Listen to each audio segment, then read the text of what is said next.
ठाणे जिल्ह्यातील मुरबाड, शहापूरसह आदिवासी भागामधील प्रत्येक गोरगरीब धारकांना तात्काळ न्याय देणारे ठाणे जिल्ह्याचे जिल्हाधिकारी अशोक शिनगारे आपल्या सेवेतून निवृत्त झाले आहेत.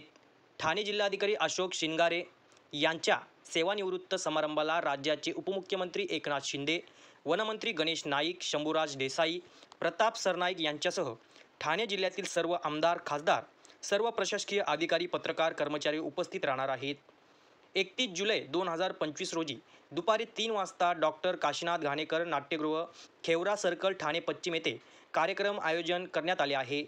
सेवानिवृत्तीच्या 60 वर्षाच्या कालखंडात प्रत्येक अधिकारी प्रशासनाच्या माध्यमातून माणुसकीचे दर्शन घडवून जातो.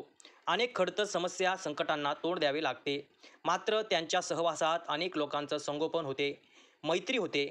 असेच ठाणे जिल्ह्याचे जिल्हाधिकारी अशोक शिनगारे यांनी गोरगरिबांना न्याय दिला. प्रशासनात उत्तम कर्तबगार कामगिरी केली. विविध प्रकल्पांना चालना दिली. जात-पात, धर्म, पक्षाचे लोकांना माणूस म्हणून पाहिले. त्या ठाणे जिल्हाधिकारी अशोक शिनगारे यांच्या प्रशासकीय प्रवाहाचा निरोप समारंभ होताना प्रत्येकाच्या भावना अश्रूच्या नयनाने पलावित झाल्या आहेत. राज्यात विविध ठिकाणी प्रशासनाचे कामकाज इमाने इतबार सांभाळले. अशा कर्तव्यदक्ष अधिकारी अशोक शिनगारे यांचा जीवनप्रवाहात अथंग आयुष्य लाभो ही शुभेच्छा. ठाणे जिल्ह्यात अनेक कर्तव्यदक्ष अधिकारी आले आणि गेले. प्रत्येकांनी आपल्या कार्याचा ठसा जनमानसात उमटवला. हाच सहवास ठाणे जिल्हाधिकारी अशोक शिनगारे यांच्यात लाभला. त्यांचे मार्गदर्शन निवृत्तीनंतर सदैव लाभो ही अपेक्षा. गौरव शेलार, युवा महाराष्ट्र, मुरबाड, ठाणे.